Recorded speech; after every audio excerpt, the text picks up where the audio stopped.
Hello, white people. I have a news story from today at 1:12 p.m. That's Pacific Standard Time. It is 4:28 p.m. here right now.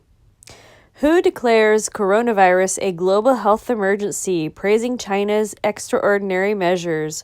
So the BoogaFwu, the Boogaloo, has begun. The World Health Organization, WHO, said Thursday in a press conference that it is declaring coronavirus an international health emergency. The declaration is not a vote of no confidence in China, according to WHO Director General Dr. Tedros Adhanom Ghebreyesus. Can you imagine that last name? Who praised China's efforts. The Chinese government is to be congratulated for extraordinary measures it has taken to contain the outbreak.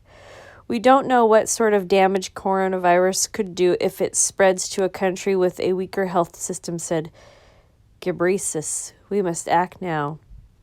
The Washington Post reported earlier on Thursday that a Chicago woman in her 60s who traveled to Wuhan, China last month contracted coronavirus and then spread it to her husband here in the U.S., marking the first time that the coronavirus has spread person to person inside the U.S.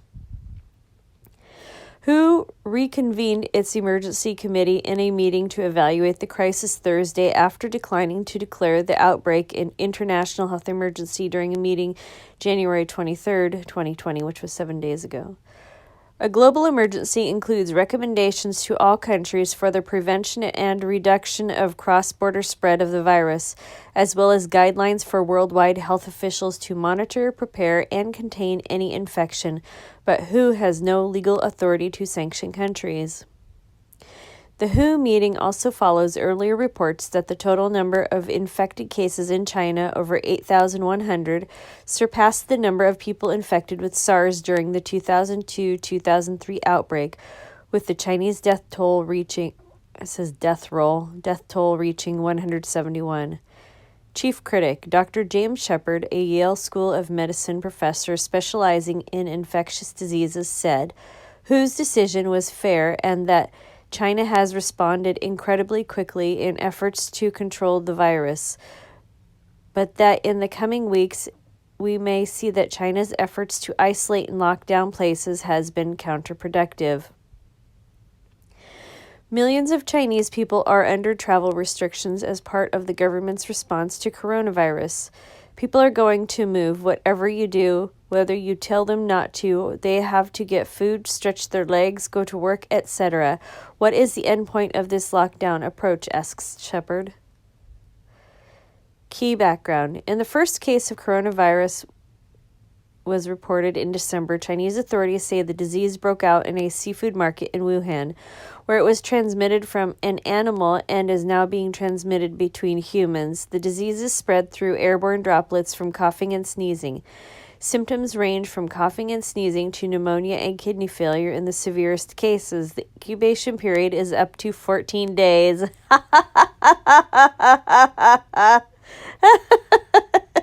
Oh, great. Isn't that fabulous? 14 days.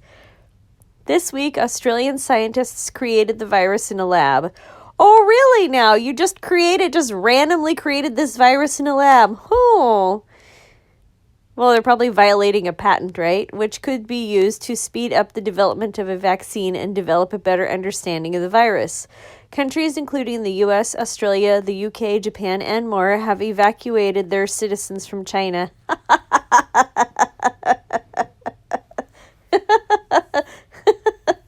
Idiots, right? Oh, let's bring a whole bunch of infected people in here and it spreads. Hey, that's great. Well, multiple airlines have suspended trips to and from China. Global markets are down as investors reach to the virus's spread, and businesses like Starbucks, Disney, IKEA, and others have temporarily closed the doors in affected areas. Surprising fact. The WHO only rarely declares a disease a public health emergency of international concern, according to Reuters. WHO has previously used the International Public Health Emergency designation for the 2019 Ebola outbreak, the 2016 Zika virus, which we know the Zika virus is a bunch of crap, the 2014 polio and Ebola outbreak, and the 2009 H1 flu pandemic. H1 flu? Which one was that? Was that the swine flu or the bird flu? Or do you get those from H1B visa holders? Let's see here. That is it for that article. All right, internet friends and white people. What are we going to do? It takes 2 weeks, 14 days. Its incubation period is 14 days. Oh my gosh. All right. Thank you so much for listening. I look forward to your comments below.